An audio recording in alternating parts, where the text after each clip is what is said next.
के अंतर्गत आइए जानते हैं माहवारी स्वास्थ्य एवं स्वच्छता प्रबंधन के बारे में। माहवारी किशोरियों और महिलाओं के जीवन का एक हिस्सा है। यह एक प्राकृतिक प्रक्रिया है, कोई बीमारी या गंदी चीज नहीं। इसमें डरने की, घबराने की या शर्म की बात नहीं है, बल्कि इस पर समझ बनाना और इस पर बातचीत बहुत जरूरी है। माहवारी स्वास्थ्य और स्वच्छता केवल महिलाओं और किशोरियों के लिए नहीं, बल्कि उनके परिवार, समुदाय, संपूर्ण प्रदेश और हम सभी के लिए महत्वपूर्ण है। आइए जानते हैं माहवारी के दौरान स्वच्छता बनाए रखना क्यों जरूरी है। माहवारी के दौरान स्वच्छता ना बनाए रखने पर महिलाओं और किशोरियों के स्वास्थ्य, उनके शिक्षा व कौशल विकास के अवसर, उनके आर्थिक अवसर, उनकी सामाजिक सहभागिता आदि पर असर पड़ता है।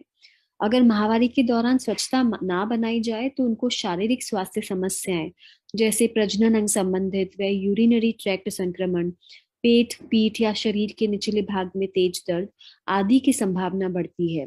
साथ ही साथ मानसिक स्वास्थ्य समस्याएं जैसे चिंता, तनाव, अवसाद आदि की स्थिति भी पैदा हो सकती है।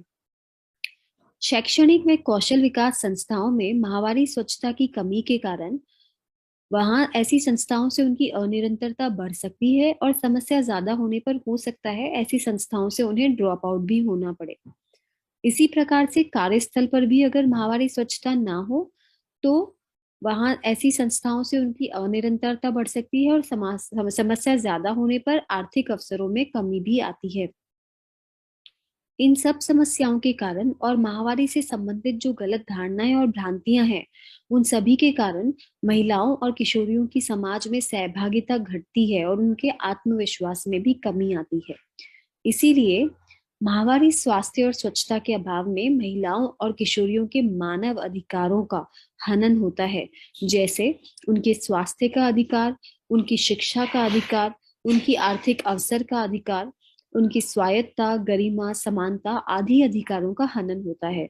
और इससे ना सिर्फ उनके बल्कि उनके परिवार, उनके समाज और पूरे प्रदेश के विकास में भी अवरोध आता है।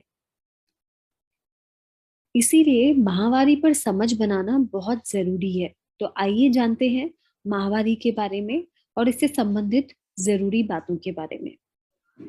महिलाओं और किशोरियों में प्रत्येक माह गर्भाशय से रक्तस्राव होता है।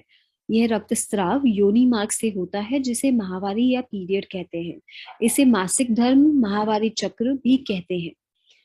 यह रक्तस्राव सामान्यतः 3 से 5 दिन का होता है, लेकिन जब माहवारी किशोरियों में शुरू होती है या माहवारी जब महिलाओं में खत्म होने वाली होती है, बंद होने वाली होती है, तो ये रक्तस्राव 1 या 6 दिन का भी हो सकता है। माहवारी एक प्राकृतिक और सामान्य शारीरिक प्रक्रिया है जो किशोरियों को गर्भ धारण के लिए भविष्य में तैयार करती है। यह किशोरियों में